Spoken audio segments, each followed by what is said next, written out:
Hello viewers, welcome to our channel job journey Tamil. இன்னைக்கு நம்ம இந்த வீடியோவில் நம்ம மத்திய அரசு சென்ட்ரல் கவர்மெண்ட் கீழே வர ரிசர்வ் பேங்க் ஆஃப் இந்தியாவில இருந்து ஒரு சூப்பரான ஜாப் ஆப்பர்ச்சுனிட்டி ரிலீஸ் பண்ணியிருக்காங்க. ஜூனியர் இன்ஜினியரிங்கிற போஸ்ட்டுக்கு உங்களுக்கு various type of postings announce பண்ணியிருக்காங்க. இந்த ஜாபுக்கு நீங்க அப்ளை பண்றதுக்கு நீங்க டிப்ளமோ, பிஇ, பிடெக் படிச்ச கேண்டிடேட்ஸா இருந்தீங்கன்னா தாராளமா அப்ளை பண்ணலாம்னு சொல்லியிருக்காங்க. உங்களுக்கு ஸ்டார்டிங் சேலரியே 47,700 rupees மந்த்லி இருக்கும்னு சொல்லியிருக்காங்க. இந்த ஜாப்ல நீங்க செலக்ட் ஆயிட்டீங்கன்னா உங்க லைஃபே செட்டில் ஆயிடும். இந்த சேலரி இல்லாம உங்களுக்கு அதர் பெனிஃபிட்ஸ் எல்லாம் எக்கச்சக்கமா இருக்கு. அப்ளை பண்றதுக்கு லாஸ்ட் டேட்டா 6 May 2026 வரையும் தான் நமக்கு டைம் கொடுத்திருக்காங்க. இந்த நோட்டிபிகேஷனை கிளியரா எக்ஸ்பிளைன் பண்ணி இந்த வீடியோல நம்ம பார்க்கலாம். வீடியோக்குள்ள போறதுக்கு முன்னாடி நீங்க இப்பதான் நம்ம சேனலை ஃபர்ஸ்ட் டைம் வாட்ச் பண்றீங்கன்னா இந்த வீடியோக்கு ஒரு லைக் பண்ணிட்டு நம்ம சேனலை சப்ஸ்கிரைப் பண்ணி பெல் பட்டனை பிரஸ் பண்ணிக்கோங்க. ஸ்டார்டிங் ஸ்டேஜ்ல இருக்க நம்ம சேனலுக்கு நீங்க கொடுக்குற ஒரு லைக் அண்ட் சப்ஸ்கிரைபும் நெக்ஸ்ட் வீடியோ நாங்க போடுறதுக்கு எங்களுக்கு ரொம்பவே மோட்டிவேஷனா இருக்கும். கவர்மெண்ட் ஜாப் ரிலேட்டட் அப்டேட்ஸ் எல்லாமே உங்களை ஃபாஸ்டா ரீச் ஆயிடும். இந்த நோட்டிபிகேஷன் உங்களுக்கு ரிசர்வ் பேங்க் ஆஃப் இந்தியாவில இருந்து தான் ரிலீஸ் பண்ணியிருக்காங்க. Junior engineer in civil and எலக்ட்ரிக்கல்ங்கிற போஸ்டர்ஸ்க்கு 2026ல இந்த நோட்டிபிகேஷன் நமக்கு ரிலீஸ் பண்ணியிருக்காங்க. எலிஜிபிள் கேண்டிடேட்ஸ் எல்லாம் இந்த போஸ்டிங்ஸ்க்கு அப்ளை பண்ணலாம்னு சொல்லியிருக்காங்க. அவங்களோட பேங்க் வெப்சைட்ல மட்டும் தான் அப்ளை பண்ண முடியும்னு சொல்லியிருக்காங்க. உங்களுக்கு செலக்ஷன் ப்ராசஸ்ல லாங்குவேஜ் ப்ரொஃபிஷியன்சி டெஸ்டும் இருக்கும்னு சொல்லியிருக்காங்க. கேண்டிடேட்ஸ் அப்ளை பண்றதுக்கு முன்னாடி அவங்களோட எலிஜிபிள் கிரைட்டீரியாஸ் எல்லாத்தையும் ஃபுல்லி மேட்ச் பண்ணிருக்காங்களான்னு பார்த்துட்டு அப்ளை பண்ண சொல்லியிருக்காங்க. நீங்க அப்ளிகேஷன்ல ஃபில் பண்ணி சப்மிட் பண்ற டாக்குமெண்ட்ஸ் எல்லாமே நீங்க எக்ஸாம் கிளியர் பண்ணி உங்களோட டாக்குமெண்ட் வெரிஃபிகேஷன் அப்பதான் ஃபைனல் ஸ்டேஜ்ல தான் உங்களோட செக் பண்ணுவோம்னு சொல்லியிருக்காங்க. இன்கேஸ் நீங்க எக்ஸாம்ஸ் கிளியர் பண்ணிட்டீங்க ஆனா உங்களோட டாக்குமெண்ட்ஸ் ஏதாவது மிஸ்டேக்ஸ் இருக்குன்னா கூட உங்களை ரிஜெக்ட் பண்ணிடுவோம்னு சொல்லியிருக்காங்க. ஸோ நீங்க அப்ளை பண்றப்ப எல்லா எலிஜிபிள் கிரைட்டீரியாஸும் கரெக்டா மேட்ச் பண்ணிட்டீங்களா, எல்லா டாக்குமெண்ட்ஸும் உங்ககிட்ட கரெக்டா இருக்கான்னு பார்த்துட்டு அப்ளை பண்ண சொல்லியிருக்காங்க. இந்த ஜாபுக்கு நீங்க அப்ளை பண்றதுக்கு அவங்களோட அபிஷியல் வெப்சைட்ல போயிட்டு ஆன்லைன்ல தான் அப்ளிகேஷன் ஃபார்ம் ஃபில் பண்ணி சப்மிட் பண்ணணும்னு சொல்லியிருக்காங்க. அதுக்குள்ள லிங்க்கும் இங்க ப்ரொவைட் பண்ணியிருக்காங்க. நெக்ஸ்ட் இங்க உங்களுக்கு இம்பார்ட்டன்ட் டேட்ஸ் கொடுத்திருக்காங்க. இந்த ஜாப் நீங்க அப்ளை பண்றதுக்கு உங்களுக்கு அப்ளிகேஷன் விண்டோ 16 April 2026ல இருந்து May 6, 2026 வரையும் உங்களுக்கு ஓப்பன்ல இருக்கும்னு சொல்லியிருக்காங்க. அப்ளை பண்ற கேண்டிடேட்ஸ் ஃபீஸ் பே பண்றதுக்கும் உங்களுக்கு சேம் டேட்ல ஓப்பன் டு க்ளோஸ் இருக்கும்னு சொல்லியிருக்காங்க. இது முடிஞ்சதுக்கு அப்புறம் ஒரு 2-3 டேஸ் கழிச்சு உங்களுக்கு எடிட்டர் மாடிஃபை விண்டோ ஓப்பன் ஆகும்னு சொல்லியிருக்காங்க. இன்கேஸ் நீங்க இந்த அப்ளிகேஷன் ஃபார்ம் ஃபில் பண்ணி சப்மிட் பண்றப்ப ஏதாவது மிஸ்டேக்ஸ் பண்ணி இருந்தீங்கன்னா அதை இந்த டேட்ல இந்த விண்டோ ஓப்பன் ஆயிருக்கப்ப நீங்க சேஞ்சஸ் பண்ணிக்கலாம்னு சொல்லியிருக்காங்க.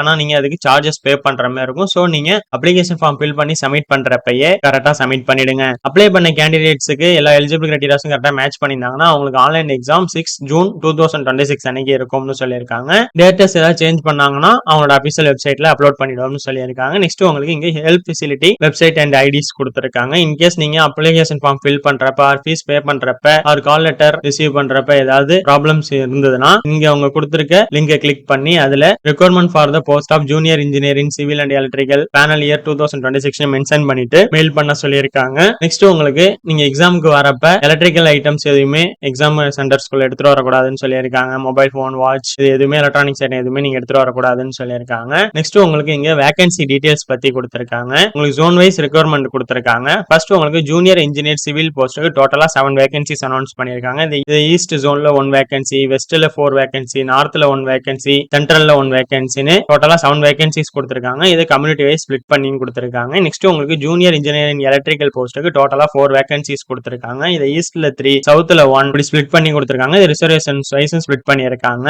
நெக்ஸ்ட் உங்களுக்கு SC/ST கேண்டிடேட்ஸ்க்குலாம் என்னென்ன ஃபுல் ஃபார்ம் அதெல்லாம் இங்க டீடைல்ஸ் கொடுத்திருக்காங்க. நெக்ஸ்ட் இந்த ஜாபுக்கான ஜாப் டிஸ்கிரிப்ஷன் கொடுத்திருக்காங்க. நீங்க செலக்ட் ஆயிட்டீங்கன்னா உங்களுக்கு என்னென்ன கைண்ட் ஆஃப் ஒர்க்லாம் இருக்குங்கிறத இங்க கிளியரா எக்ஸ்பிளைன் பண்ணி கொடுத்திருக்காங்க. ஜூனியர் இன்ஜினியரிங் சிவில்ல நீங்க செலக்ட் ஆயிட்டீங்கன்னா உங்களுக்கு handling and supervising of civil construction, maintenance இந்த மாதிரி ஒர்க் ரிலேட்டடான ஒர்க்லாம் இருக்கும்னு சொல்லியிருக்காங்க. இன்ஃப்ராஸ்ட்ரக்சர் பில்ட் பண்றது, காலனிஸ் பில்ட் பண்றது, அதுக்கு ஐடியா பண்றது இந்த ரிலேட்டட் ஒர்க்ஸ் எல்லாமே உங்களுக்கு இருக்கும்னு சொல்லியிருக்காங்க. நெக்ஸ்ட் உங்களுக்கு ஜூனியர் இன்ஜினியரிங் எலக்ட்ரிக்கலுக்கு handling and supervising of electrical and electro mechanical, electrical and electronics installation, system maintain பண்ணிக்கிறது இது ரிலேட்டட் ஜாப்ஸ் எல்லாம் உங்களுக்கு இருக்கும்னு சொல்லியிருக்காங்க. நெக்ஸ்ட் நீங்க இந்த ஜாபுக்கு அப்ளை பண்ணணும்னா உங்களுக்கு எலிஜிபிள் கிரைட்டீரியால நீங்க கம்பல்சரி ஒரு இந்தியன் சிட்டிசனா இருந்தா மட்டும் தான் நீங்க அப்ளை பண்ணலாம்னு சொல்லியிருக்காங்க. நெக்ஸ்ட் இந்த ஜாபுக்கான ஏஜ் லிமிட் பத்தி இங்க கொடுத்திருக்காங்க. நீங்க இந்த போஸ்ட்ல ஜாயின் பண்ணணும்னா உங்களுக்கு மினிமம் 20 இயர்ஸ் கம்ப்ளீட் ஆயிருக்கணும்னு சொல்லியிருக்காங்க. மேக்ஸிமம் 30 இயர்ஸ்க்குள்ள உங்களுக்கு ஏஜ் இருக்கணும்னு சொல்லியிருக்காங்க. இதே நீங்க SC/ST கேண்டிடேட்டா இருந்தீங்கன்னா உங்களுக்கு ஒரு 5 இயர்ஸ் ஏஜ் ரிலாக்சேஷன் தராங்க. அப் டு 35 இயர்ஸ் வரை இருக்கலாம்னு சொல்லியிருக்காங்க. OBC கேண்டிடேட்டா இருந்தீங்கன்னா 3 இயர்ஸ் ஏஜ் ரிலாக்சேஷன் தராங்க. 33 இயர்ஸ் வரையும் இருக்கலாம்னு சொல்லியிருக்காங்க. PWBD கேண்டிடேட்டா இருந்தீங்கன்னா அதுல நீங்க ஜெனரல் EWS இருந்தீங்கன்னா உங்களுக்கு 10 இயர்ஸ் ஏஜ் ரிலாக்சேஷனும், OBC கேடர்ல வந்தீங்கன்னா உங்களுக்கு 13 இயர்ஸ் ஏஜ் ரிலாக்சேஷன், SC/ST கேண்டிடேட்டா இருந்தீங்கன்னா 15 இயர்ஸ் ஏஜ் ரிலாக்சேஷனும் கொடுக்குறாங்க. நெக்ஸ்ட் உங்களுக்கு எக்ஸர்வீஸ்மென்ட்ஸ்க்கு மேக்ஸிமம் 50 இயர்ஸ் வரையும் அப்ளை பண்ணிக்கலாம்னு சொல்லியிருக்காங்க. விடோ, டிவோர்ஸ்டு உமன் கேண்டிடேட்ஸ்க்குலாம் அப் டு 35 இயர்ஸ் வரையும் அப்ளை பண்ணிக்கலாம்னு சொல்லியிருக்காங்க. SC/ST கேண்டிடேட்டா இருந்தீங்கன்னா 40 இயர்ஸ் வரையும் அப்ளை பண்ணிக்கலாம்னு சொல்லியிருக்காங்க. நெக்ஸ்ட் இந்த ஜாபுக்கான எஜுகேஷன் குவாலிஃபிகேஷன் பத்தி இங்க கொடுத்திருக்காங்க. ஜூனியர் இன்ஜினியரிங் சிவில் இந்த போஸ்ட்டுக்கு நீங்க அப்ளை பண்ற மாதிரி பாத்தீங்கன்னா நீங்க minimum 3 years diploma in civil engineering நம்ம சென்ட்ரல் கவர்மெண்டால ரெகனைஸ் பண்ணப்பட்ட இன்ஸ்டிடியூஷன் ஆர் யூனிவர்சிட்டியில கம்ப்ளீட் பண்ணிருக்கணும்னு சொல்லியிருக்காங்க. இதுல நீங்க ஜென்ரல் கேட்டகரியா இருந்தீங்கன்னா 65% மினிமம் மார்க் ஸ்கோர் பண்ணிருக்கணும்னு சொல்லியிருக்காங்க. எஸ்சி எஸ்டி கேண்டிடேட்டா இருந்தீங்கன்னா 55% மார்க் ஸ்கோர் பண்ணிருக்கணும்னு சொல்லியிருக்காங்க. ஆர் நீங்க டிப்ளமோ படிக்காம சிவில் இன்ஜினியரிங் படிச்சிருந்தீங்கன்னா 55% மார்க் ஜென்ரலா இருந்தீங்கன்னா ஸ்கோர் பண்ணிருக்கணும்னு சொல்லியிருக்காங்க. 45% மார்க் எஸ்சி எஸ்டி பிடபிள்யூடி கேண்டிடேட்டா இருந்தீங்கன்னா ஸ்கோர் பண்ணிருக்கணும்னு சொல்லியிருக்காங்க. நெக்ஸ்ட் உங்களுக்கு ஜூனியர் இன்ஜினியரிங் எலக்ட்ரிக்கலுக்கு minimum 3 years diploma course in electrical or electrical and electronics engineering இது ரிலேட்டடா படிச்சிருக்கணும்னு சொல்லியிருக்காங்க. மினிமம் 65% மார்க் ஸ்கோர் பண்ணிருக்கணும்னு சொல்லியிருக்காங்க. எஸ்சி எஸ்டி பிடபிள்யூடி கேண்டிடேட்டா இருந்தீங்கன்னா 55% மார்க் ஸ்கோர் பண்ணிருக்கணும்னு சொல்லியிருக்காங்க. ஆர் நீங்க டிப்ளமோ படிக்காம degree degree in electrical and electronics engineering electrical இது ரிலேட்டடா படிச்சிருந்தீங்கன்னா மினிமம் 55% மார்க் ஸ்கோர் பண்ணிருக்கணும்னு சொல்லியிருக்காங்க. SC ST ex serviceman PWD கேண்டிடேட்ஸ்க்கு 55% மார்க் ஸ்கோர் பண்ணிருக்கணும்னு சொல்லியிருக்காங்க. நெக்ஸ்ட் அவங்களோட குரூஷியல் டேட் அன்னைக்கு உங்களோட mark sheets and professional certificate degree certificate எல்லாம் கரெக்டா வச்சிருக்கணும்னு சொல்லியிருக்காங்க. இன்கேஸ் நீங்க எக்ஸாம் எழுதிட்டீங்க உங்களோட ரிசல்ட் ஆன்லைன்ல வந்துட்டு ஆனா ஒரிஜினல் சர்டிபிகேட் உங்களுக்கு கொடுக்கலன்னா ஆன்லைன்ல கொடுத்துருக்கத சப்மிட் பண்ணலாம்னு சொல்லியிருக்காங்க. நெக்ஸ்ட் உங்களுக்கு பர்சன்டேஜ் வைஸ் 49.99% நீங்க ஸ்கோர் பண்ணிருந்தீங்கன்னா அது லெஸ் தென் 50% தான் கன்சிடர் பண்ணிப்போம்னு சொல்லியிருக்காங்க. நீங்க எலிஜிபிள் இல்லன்னு சொல்லியிருக்காங்க. நீங்க 50% அபோவ் ஸ்கோர் பண்ணிருக்கணும்னு சொல்லியிருக்காங்க. நெக்ஸ்ட் நீங்க படிச்ச காலேஜஸ் ஆர் யூனிவர்சிட்டியில உங்களுக்கு மார்க்ஸ் சிஜிபிஏ ஓஜிபிஏ சிபிஐன்னு இந்த மாதிரி கேடர்ல ஏதாவது சப்மிட் பண்ணியிருந்தாங்க கொடுத்திருந்தாங்கன்னா அதை நீங்க பர்சன்டேஜ் கன்வெர்ட் பண்ணிக்கணும்னு சொல்லியிருக்காங்க. இங்க அவங்க எக்ஸாம்பிள் கொடுத்திருக்காங்க. நெக்ஸ்ட் இந்த ஜாப்க்கான எக்ஸ்பீரியன்ஸ் கேட்டிருக்காங்க. ஜூனியர் இன்ஜினியரிங் சிவில் போஸ்ட்டுக்கு அட்லீஸ்ட் நீங்க டிப்ளமோ கேண்டிடேட்டா இருந்தீங்கன்னா உங்களுக்கு 2 இயர்ஸ் ஒர்க்கிங் எக்ஸ்பீரியன்ஸ் இருக்கணும்னு சொல்லியிருக்காங்க. டிகிரி ஹோல்டரா இருந்தீங்கன்னா அட்லீஸ்ட் 1 இயர்ஸ் ஒர்க்கிங் எக்ஸ்பீரியன்ஸ் இருக்கணும்னு சொல்லியிருக்காங்க. கமர்ஷியல் பில்டிங் ஆபீஸ் பில்டிங் கட்டினதுல சிவில் கன்ஸ்ட்ரக்ஷன் ஒர்க்ல நாலேஜ் ஆஃப் ஆர்சிசி டிசைனிங்ல அதர் சிவில் ஒர்க்ஸ்லாம் இருக்கணும்னு சொல்லியிருக்காங்க. ஜூனியர் இன்ஜினியரிங் எலக்ட்ரிக்கல் போஸ்ட்டுக்கு அப்ளை பண்றீங்கன்னா நீங்க டிப்ளமோ ஹோல்டரா இருந்தீங்கன்னா 2 இயர்ஸ் எக்ஸ்பீரியன்ஸ் இருக்கணும்னு சொல்லியிருக்காங்க. டிகிரி ஹோல்டரா இருந்தீங்கன்னா 1 இயர் எக்ஸ்பீரியன்ஸ் உங்களுக்கு இருந்திருக்கணும்னு சொல்லியிருக்காங்க. Like HT and LV substation central AC பிளான்ஸ்ல UPS CCTV camera fire alarm system இது ரிலேட்டடா உங்களுக்கு எக்ஸ்பீரியன்ஸ் இருக்கணும்னு சொல்லியிருக்காங்க. இன்கேஸ் நீங்க ஏதாவது எனி பிஎஸ்யூஸ்ல 1 இயர் அப்ரண்டிஸ்ஷிப் ட்ரைனிங் நீங்க கம்ப்ளீட் பண்ணிருந்தாலும் நீங்க எலிஜிபிள்னு சொல்லியிருக்காங்க. நெக்ஸ்ட் இந்த ஜாபுக்கான செலக்ஷன் ப்ராசஸ் பத்தி கொடுத்திருக்காங்க. இந்த ஜாபுக்கு உங்களுக்கு starting selection process online exam அதை கண்டினியூ பண்ணி உங்களுக்கு லாங்குவேஜ் ப்ரொஃபிஷியன்சி டெஸ்ட் இருக்கும்னு சொல்லியிருக்காங்க. ஆன்லைன் எக்ஸாம் உங்களுக்கு 300 மார்க்ஸ் கண்டக்ட் பண்ணுவோம்னு சொல்லியிருக்காங்க. ஜூன் 6 அன்னைக்கு கண்டக்ட் பண்றோம்னு சொல்லியிருக்காங்க. உங்களுக்கு சிலபஸா பாத்தீங்கன்னா இங்கிலீஷ் லாங்குவேஜ்ல 50 கொஸ்டின்ஸ் 50 மார்க்ஸ்க்கு இருக்கும்னு சொல்லியிருக்காங்க. இன்ஜினியரிங் நீங்க படிச்ச டிசிப்ளின்ல பேப்பர் 1ல உங்களுக்கு 40 கொஸ்டின்ஸ் 100 மார்க்ஸ்க்கும் பேப்பர் 2ல 40 கொஸ்டின்ஸ் 100 மார்க்ஸ்க்கும் இருக்கும்னு சொல்லியிருக்காங்க. இது இல்லாம உங்களுக்கு general intelligence and reasoning 50 questions 50 marks இருக்கும்னு சொல்லியிருக்காங்க. டோட்டலா உங்களுக்கு 180 கொஸ்டின்ஸ் 300 மார்க்ஸ் இருக்கும்னு சொல்லியிருக்காங்க. இது செப்பரேட்டா உங்களுக்கு டைம் அலோகேட் பண்ணி டோட்டலா உங்களுக்கு 115 மினிட்ஸ்க்கு எக்ஸாம் கண்டக்ட் பண்ணுவோம்னு சொல்லியிருக்காங்க. இதுல பாஸ் ஆகி வர கேண்டிடேட்ஸ்க்கு லாங்குவேஜ் ப்ரொஃபிஷியன்சி டெஸ்ட் இருக்கும்னு சொல்லியிருக்காங்க. அவங்களோட ஜோன் அண்ட் டிஸ்ட்ரிக்ட் வைஸ்ல என்ன லாங்குவேஜ் கொடுத்திருக்காங்களோ அதுல உங்களுக்கு டெஸ்ட் இருக்கும்னு சொல்லியிருக்காங்க.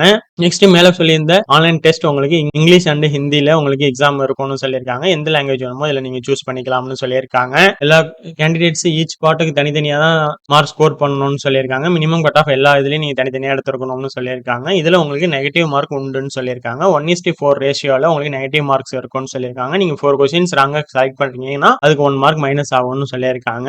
நெக்ஸ்ட் உங்களுக்கு இங்க எக்ஸாம் சென்டர்ஸ் பத்தி டீடைல்ஸ் கீழ கொடுத்திருக்கோம்னு சொல்லியிருக்காங்க. ஆல் ஓவர் இந்தியா உங்களுக்கு சென்டர்ஸ் இருக்கும்னு சொல்லியிருக்காங்க. நெக்ஸ்ட் இவங்களோட ஹையர் ரிசர்ச்க்கு எக்ஸாம் சென்டர்ஸ் மாடிஃபை பண்றது ஆர் எந்த சேஞ்சஸ் பண்றதுக்கும் அவங்களுக்கு ரைட்ஸ் இருக்குன்னு சொல்லியிருக்காங்க. கேண்டிடேட்ஸ் நீங்க அப்ளை பண்ணிட்டீங்கன்னா உங்க ஜோன் உங்க ஸ்டேட்ல தான் உங்களுக்கு எக்ஸாம் கண்டக்ட் பண்ணுவோம் கிடையாது. அதர் ஸ்டேட்ல அதர் ஜோன்ல கூட உங்களுக்கு எக்ஸாம்ஸ் கண்டக்ட் பண்றதுக்கு சான்சஸ் இருக்குன்னு சொல்லியிருக்காங்க. நம்பர் ஆஃப் அப்ளிகன்ஸை பொறுத்து அது சேஞ்சஸ் ஆகும்னு சொல்லியிருக்காங்க. நெக்ஸ்ட் இங்க உங்களுக்கு இந்த ஜாபுக்கான சேலரி டீடைல்ஸ் கொடுத்திருக்காங்க. நீங்க எந்த போஸ்ட்டுக்கு இதுல அப்ளை பண்ணாலும் உங்களுக்கு ஸ்டார்டிங் சேலரி 47,700 rupees இருக்கும்னு சொல்லியிருக்காங்க. இனிஷியலா உங்களுக்கு 29,000 போட்டுட்டு அதுல 9 months அட்வான்ஸ் இன்கிரிமெண்ட்ஸ் எல்லாம் போட்டு உங்களுக்கு 47,700 rupees உங்களுக்கு சேலரி இருக்கும்னு சொல்லியிருக்காங்க. இது இல்லாம உங்களுக்கு எக்கச்சக்கமான அலவன்சஸ் எல்லாம் இருக்கும்னு சொல்லியிருக்காங்க.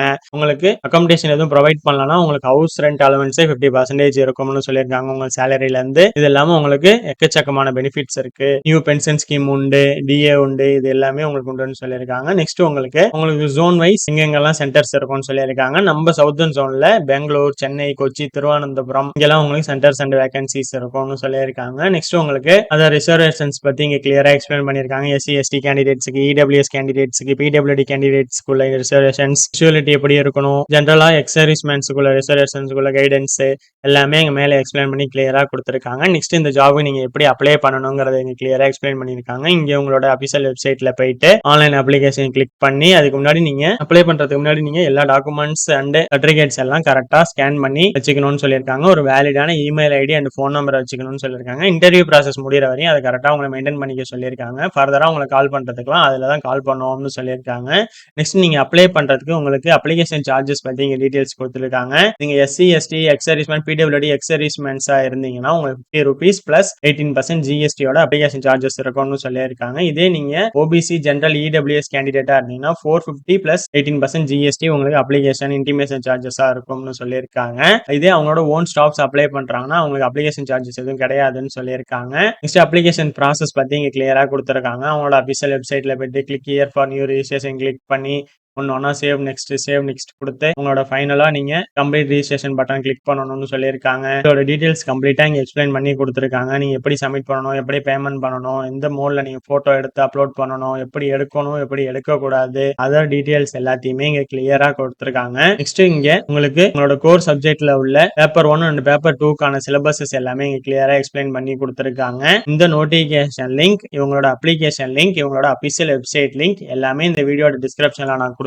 செக் பண்ணி பாருங்க. இந்த வீடியோ உங்களுக்கு யூஸ்ஃபுல்லா இருந்துச்சுன்னா இந்த வீடியோவை லைக் பண்ணுங்க, ஷேர் பண்ணுங்க, நம்ம சேனலை சப்ஸ்கிரைப் பண்ணுங்க. தேங்க்ஸ் ஃபார் வாட்சிங்.